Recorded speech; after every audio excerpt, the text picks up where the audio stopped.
पासे के अपडेट कंदा हलूं तो लाड़काणे में बिन शागिर्दनि सां मुबैना ज़्यादती वारे मामले में केस में गिरफ़्तार जवाबदार रिमांड पूरो थियण ते अदालत में पेश कया विया आहिनि।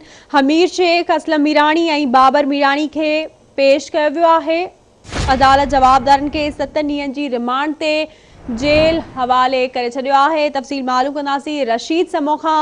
जी रशीद, वधीक कहिड़ा अपडेट्स आहिनि?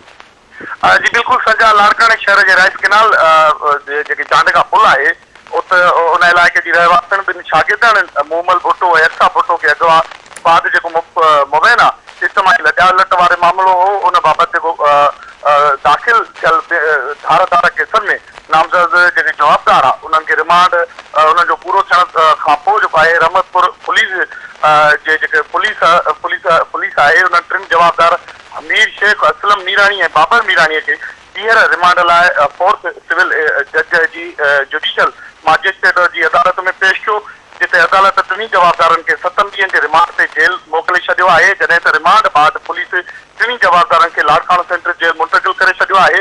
होॾां मुबैना इज्तमाही लॼालट जो निशानो बणायल नारी मोमल भुट्टो जे वारसनि जवाबदार धुर तरफ़ां मेड़ मिंट काफ़िलो खणी अचण ते ठाह लाइ रास्तो पिणु ॾेखारियो आहे।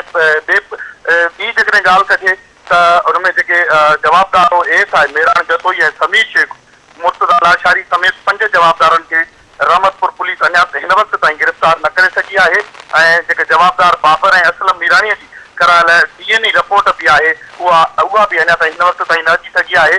बाक़ी जेको मुख्य जवाबदार ॿुधायो थो वञे एस आहे मेरान जतोई वो हिन वक़्त ताईं पुलिस गिरफ़्तार न करे सघी आहे ऐं उनजा जेके वारस आहिनि उन्हनि जो इहो बि चवणु आहे त मुकमल जेके जवाबदार आहिनि उहे पुलिस हिन वक़्त ताईं गिरफ़्तार न कया आहिनि ऐं उहे जेकी अक्सा आहे ऐं उन्हनि जेको केस दाख़िल करायो हो रहमतपुर थाणे ते वधीक उन्हनि जो इहो बि चवणु आहे त पुलिस पंहिंजे पटे भाईअ जो साथ ॾेई रही आहे ऐं जेके एस आहे जेको मेरान जतोई आहे इन समय जेके ॿिया जवाबदार आहिनि पुलिस उन्हनि खे गिरफ़्तार न कया आहिनि। बाक़ी जेके पुलिस 3 जवाबदारनि खे गिरफ़्तार कयो आहे ऐं हिन वक़्त ताईं जेकी आहे जेकी DNA रिपोर्ट है जेके गिरफ़्तार कल जवाबदारनि जी उहा भी न अची सघी आहे। जी ठीक है, रशीद समोस असां लाइन ते ही मौजूद है। बे पासे ब्रेकिंग न्यूज़ शामिल करनी है।